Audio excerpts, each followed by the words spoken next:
कोई बड़ा अगर रोग हो जाए तो उसका रातों रात तो इलाज होता नहीं, इलाज में समय लगता है। बच्चे एक दिन के लिए आते थे, 2 दिन आते थे, आंदोलन होता था, लाठी खाते थे, घर वापस चले जाते थे। तो अब तो इसके समाधान के अलावा सरकार के पास कोई विकल्प ही नहीं है। नमस्कार, मेरा नाम विवेक है और आप देख रहे हैं आवाज़ न्यूज और NSNV इंडिया न्यूज।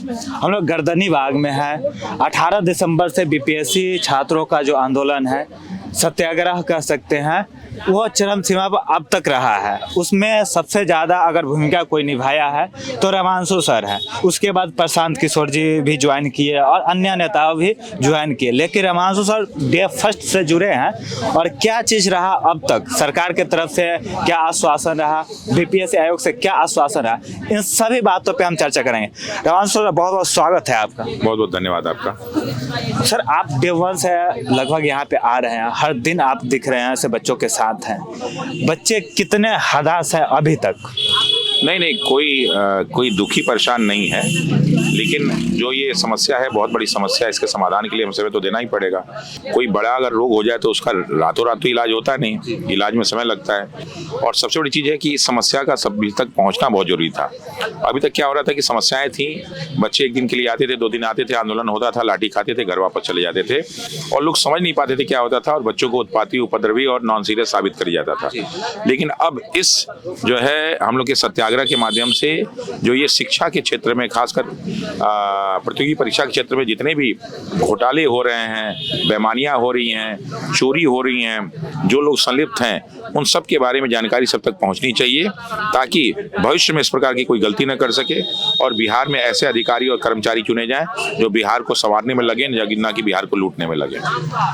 हमेशा पेपर लीक हुए हैं। अगर 64वीं बीपीएससी का बाद देखा जाए तो हमेशा आरोप लगा है से बीपीएससी आयोग का पेपर लीक हुआ है या इसमें कुछ न कुछ अनियमितता पाई गई है। इस बार आवाज उठ रही है, सरकार इस पर कार्रवाई करेगी?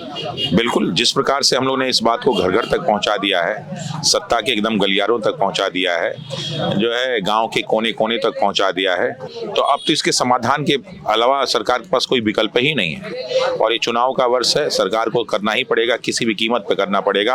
अब वो पीछे हट नहीं सकती। अगर वो नहीं कर सकती तो फिर इसका बहुत बड़ा खामियाजा उसको आने वाले चुनाव में उठाना पड़ सकता है। इसलिए हम सरकार से रिक्वेस्ट करते हैं कि शुरू से लेके अब तक हमने आपको गार्जियन और अपने प्रतिनिधि के रूप में देखा है, तो अब हम लोग की जो है धैर्य की सीमा की परीक्षा न लें और जल्दी से जल्दी इस परीक्षा को कैंसिल करके पुनः परीक्षा कराएं। और जो लोग भी इसमें संलिप्त हैं उनके खिलाफ कठोर कार्रवाई हो, और जो भी प्रॉपर एक SOP बना हुआ है उसके हिसाब से परीक्षा हो, क्वेश्चन का स्टैंडर्ड अच्छा हो, और जो भी नियम प्रक्रिया उनको अच्छे ढंग से फॉलो किया जाए। जो भी बच्चों के साथ जिस प्रक्रिया के दौरान जो है अन्याय किया गया है उनको न्याय मिले। वो बच्चा जो उस दिन पेपर लेके भागा था, उसको शायद अभी जेल में बंद है, उनको बिना शर्त छोड़ा जाए और बीपीएससी अपनी गलती माने, प्रशासन अपनी गलती माने, BSA भी अपनी गलती माने और इन अधिकारियों के खिलाफ कठोर कार्रवाई हो। यही मेरा जो है बीपीएससी अपने माननीय जितने प्रतिनिधि लोग हैं उनसे ये आशा और विश्वास है।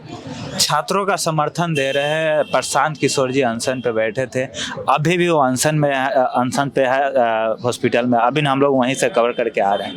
उनकी स्वास्थ्य बिगड़ती जा रही है। आगे क्या सरकार नहीं सुनते हैं तो उनके लिए छात्र क्या करेंगे, आप क्या करेंगे उनके अनशन तोड़वाने के? देखिए, ये उनका अपना स्वयं का निर्णय है और उनकी पार्टी का निर्णय है। हम लोग का निर्णय शुरू से यहीं पे रहा है, इसलिए हम लोग हमेशा यहाँ पे बने रहे हैं, अपने अहिंसा के माध्यम से सारे के सारे कार्यों किए हैं। ये निर्णय उनकी पार्टी और वो ले लेंगे, हमारे निर्णय का वहाँ पे ना ही कोई आवश्यकता है ना ही कोई महत्व है। पार्टी का किसी का नहीं सुन रहे हैं, वो पार्टी के लोगों में चर्चा चल रहा है से छात्र लोग ही इनका अनशन तोड़वा सकते हैं और कोई नहीं। देखिए साहब, जब भी जैसे हमने ये निर्णय लिया तो हमने ये छात्रों से पूछ के निर्णय लिया, तो इसलिए इन छात्रों के साथ में खड़ा हूँ। जब तक वो हैं मैं यहाँ से हटूंगा नहीं और इन मांगों को पूरा करके कर देंगे।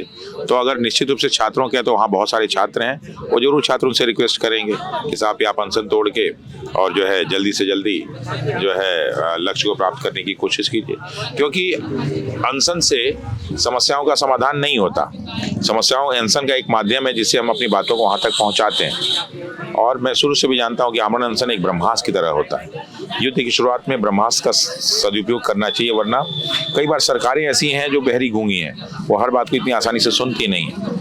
तो हम लोग को इस सत्याग्रह के माध्यम से बातों को पहुंचाने के साथ साथ अपनी सुरक्षा, अपने स्वास्थ्य का भी ख्याल रखना पड़ेगा, तभी हम बड़ी लड़ाई लड़ सकते हैं। अभी तक सरकार की तरफ से क्या आश्वासन मिला है आप लोग? देखिए, अभी तो क्या है कि बहुत सारे नेताओं के सुर बदल गए हैं। पहले जो उनके सुर में रूडनेस थी, अब वो बदल के मांग पे, चेक इन पे, सबूत न मांगने पे और जो है धीरे धीरे नकारात्मक से सकारात्मकता की ओर लोग बढ़ रहे हैं। तो मुझे विश्वास है कि जल्दी ही अब जो है इस समस्या का समाधान हो जाए तो बेहतर है।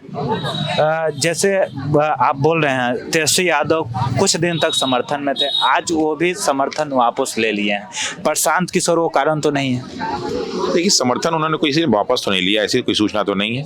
क्योंकि वो बोल रहे हैं से वहाँ पे अब बच्चे नहीं बैठे हैं, बच्चों की मांग खत्म हो गई है, अब केवल पॉलिटिक्स किया जा रहा है। प्रशांत किशोर जो है अपना नेतागिरी चमका रहे हैं। नहीं तो ऐसा कहीं भी जो है गर्दनी बाग में नहीं है। गर्दनी बाग में प्रशांत किशोर जी नहीं बैठे हैं, वो अपने पार्टी कार्यालय में बैठे हैं, वो जेल में बैठे हैं, मतलब वो हॉस्पिटल में बैठे हैं। गांधी मैदान में बच्चे नहीं बैठे थे? तो नहीं, गांधी मैदान में बहुत सारे बच्चे उनके साथ थे, लेकिन जो हम लोग के छात्रों की मांग गर्दनी बाग में, अगर किसी को आना है तो गर्दनी बाग आता है। तेजस्वी जी आए थे तो गर्दनी बाग आए थे, वो आज भी आएंगे तो हम लोग वहाँ बैठे रहेंगे, आप मिलेंगे आपको। तो वो उनका अलग है। हम तो क्या कि तेजस्वी जी भी लेके बैठे, कौन मना कर रहा है? सभी लोग लेके बैठे।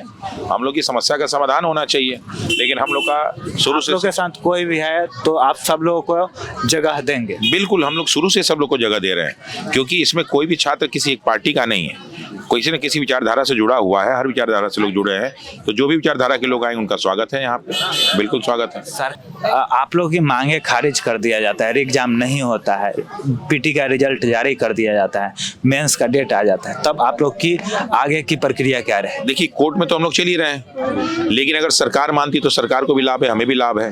लेकिन अगर सरकार नहीं मानती है तो हमारा तो लाभ आज नहीं तो कल होगा ही, क्योंकि बहुत जगह ऐसा हुआ है कि परीक्षाएं बाद में भी जाके कैंसिल। अभी बिहार, अभी जो झारखंड एसएससी में ऐसा हुआ, तो आज नहीं तो कल, क्योंकि जब फाइनल होते होते अक्टूबर नवंबर तो हो ही जाएगा, उसमें चुनाव का वर्ष वो भी होगा। तो अगर वो हम लोग की बातों को नहीं सुनते तो हो सकता है कि सत्ता परिवर्तन के बाद कोई अगला आया वो हम लोग की बातों को सुनो।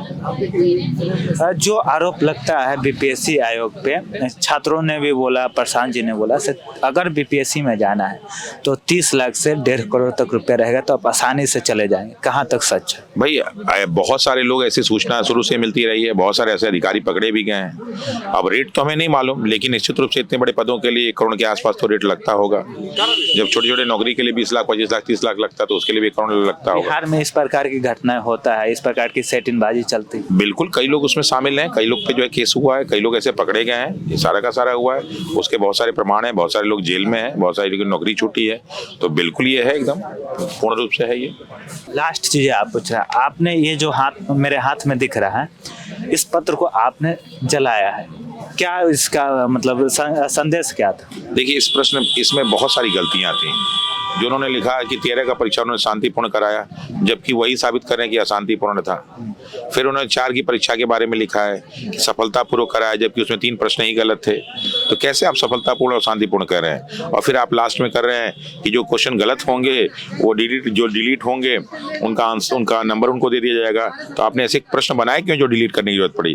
कि आपके पास 150 प्रश्न बनाने के लिए कर्मचारी अधिकारी नहीं है? करोड़ों अरबों रुपए आप लोग के खर्च होते हैं क्या इसीलिए कि गलत प्रकार का प्रश्न बने और चोर बेईमानों को जो है पिछले दरवाजे से शामिल करके अधिकारी बना सके?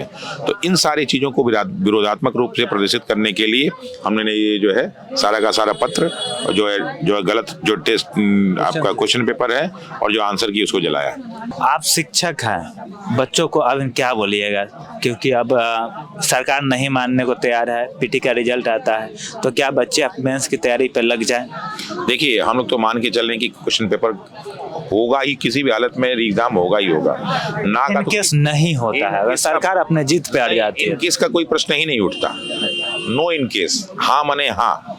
सूरज पूरब से निकलता है तो निकलता ही है, वो पश्चिम से कभी नहीं निकल सकता। ठीक है, एग्जाम होगा और 101% होगा। ये बहुत बड़ी बात बोल रहे हैं आप, चैलेंज कर रहे हैं सरकार? चैलेंज बिल्कुल मैं चैलेंज कर रहा हूँ और 100% चैलेंज कर रहा हूँ। चलिए यार, हम सर थे जिन्होंने सारी बातों पे बखूबी से जवाब दिया और बताया से री एग्जाम जब तक नहीं होगा तब तक हम रुकेंगे नहीं, और री एग्जाम ही एक अंतिम निर्णय के तौर पे रहेगा। बने रहिए हमारे आवाज़ न्यूज़ और NSN मीडिया न्यूज़ का, जो भी अपडेट होगी बीपीएससी को लेकर हम आप तक पहुंचाएंगे। तब तक के लिए धन्यवाद।